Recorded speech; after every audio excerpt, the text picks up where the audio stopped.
السلام علیکم ورحمۃ اللہ وبرکاتہ. حامد و مسلیہ. فاعوذ باللہ من الشیطان الرجیم.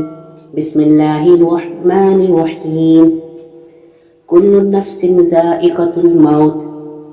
صدق اللہ العظیم.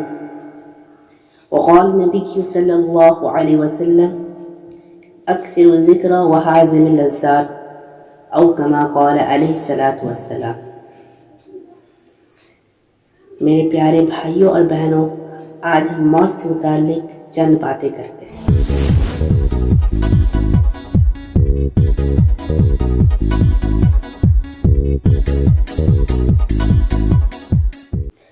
ارشاد فرمایا اللہ تبارک و تعالی نے، جب موت کا وقت آئے گا تو وہ کسی طرح ٹل نہیں سکتا اور ہر جاندار کو موت کا مزہ چکھنا پڑے گا. رسول اللہ صلی اللہ علیہ وسلم کا فرمان ہے کہ تم موت کو کثرت سے یاد کیا کرو، کیونکہ وہ دنیا کے ہر مزوں کو مٹا دینے والی ہے. اللہ اور رسول کے حکم کے موافق موت کا آنا ایسا سچا ہے کہ اس کا انکار کوئی نہیں کر سکتا. اللہ تعالیٰ کی قدرت کا ایک ایسا عجیب نقشہ ہے کہ دلوں کو ہلا ڈالتا ہے. دن رات دیکھنے میں آتا ہے کہ ایک ہی جگہ ہے، ایک ہی شہر ہے، کہیں گلاب کے پھول تو کہیں کانٹے ببول، کہیں شادی کا ولیمہ تو کہیں میت کے پھول. کوئی بڑے شوق میں نئی شادی کی دلہن کو پالکی یا موٹر کار میں بیٹھا کر خوشیاں مناتے اپنے گھر کو چلا جاتا ہے. اتفاق سے میت کی بارات اور شادی کی بارات کا میل ہو جاتا ہے. اللہ اکبر.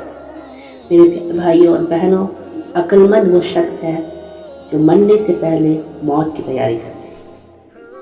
جب موت ہر ایک جاندار کے سر پر موت کھڑی ہوئی ہے. جب وہ کسی کو لینا چاہتی ہے تو وہ دیکھنے والوں کے ہوش ہو جاتے ہیں. جب دیکھتا ہے کہ ایک پیارا لیٹا ہوا ہے جس کے چاہنے والے اس کے چاروں طرف کھڑے، کوئی دوا پلا رہا ہے، کوئی شہد چٹا رہا ہے. دوا اور شہد ادھر ادھر بہہ جاتا ہے تو سینے میں ایک پیس ڈالنے والی چکی چل رہی ہے. اس کا چہرہ مرجھا جاتا ہے، زردی آ گئی، آنکھیں اوپر چلی جا رہی ہے اور آنسو گر رہے ہیں، پسینہ آ رہی ہے اور اس چاروں طرف سے کلمہ طیب لا الہ الا اللہ محمد رسول اللہ پڑھنے کی آواز آ رہی. یہ ساری علامتیں جب موت آتی ہے تب.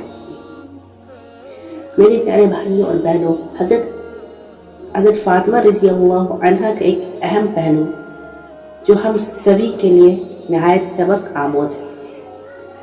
حضرت فاطمہ رضی اللہ عنہ کا جنازہ جب ابو ذر غفاری رضی اللہ عنہ قبر میں داخلے تھے تو حضرت ابو ذر غفاری رضی اللہ عنہ اپنے جوش غم میں آ کر قبر سے فرمایا کہ اے قبر، یہ خبر بھی ہے کہ ہم نے تیرے اندر کسے دفنایا ہے. یہ رسول اللہ صلی اللہ علیہ وسلم کے صاحبزادی ہیں اور شیر خدا علی مرتضیٰ کی بیگم ہے اور شہزادہ دو جہاں کی والدہ فاطمہ زہرا ہے. قبر سے آواز آتی ہے، اے ابو ذر، یہ خاندانی بزرگی اور شرافت جتلانے کی جگہ نہیں ہے. یہاں تو ایمان اور اچھے عملوں کا ذکر کرنا چاہیے. میرے اندر اس کو آرام ملے گا جو اچھے عمل لے کر آئے. رسول اللہ صلی اللہ علیہ وسلم نے فرمایا کہ موت کا ایک دم سے آنا افسوس کے لائق ہے کہ مرنے والا نہ کچھ کر سکے اور نہ کچھ کہہ سکے. آپ کے زمانہ میں کوئی آدمی بیٹھا ہوا ہے اور ایک دم سے مر گیا تو کسی نے کہا کیا اچھی موت مرا ہے، کیا اچھی موت مرا ہے. تو جب یہ بات آپ صلی اللہ علیہ وسلم تک پہنچی تو آپ نے فرمایا تمہارے پاس کیا ثبوت ہے کہ وہ اچھی موت مری؟ نہ نہ بیماری دیکھی نہ موت دیکھنے کی تکلیف ہوئی، تمہارے پاس کیا ثبوت ہے؟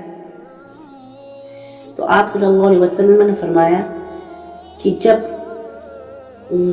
آپ سے فرمایا کہ بیماری کی حالت میں مرنے میں یہ نفع ہے کہ بندہ گناہوں سے توبہ کر لیتا ہے اور اس کے حق میں جو ذمہ ہوتا ہے اس کو ادا کر لیتا ہے یا حق والے سے معاف کرا لیتا ہے۔ ارشاد فرمایا محسن اعظم صلی اللہ علیہ وسلم نے کہ اللہ تبارک و تعالیٰ نے اپنی عزت و عظمت کی قسم کھا کر کہی ہے کہ جب میں کسی مسلمان بندے کو اپنی رحمت میں لے تو اس کو دنیا میں اس حالت میں موت دے دوں کہ وہ دنیا میں ہی بیماریوں کی شکل میں اپنے سارے گناہ کو معاف کرا لے، کیونکہ وہ بیماری کی حالت میں ساری طرح طرح کی بیماریوں میں وہ تمام طرح کی سختیاں کو وہ اٹھا لیتا ہے، برداشت کرتا ہے اور اس کے سارے گناہ جھڑ جاتے ہیں، معاف ہو جاتے ہیں۔ میرے بھائی اور بہنوں، میں اسی بات پہ اپنی بات کو مکمل کرتا اور یہ بات یاد رکھیں کہ عقل مند وہ شخص ہے جو مرنے سے پہلے موت کی تیاری کرے۔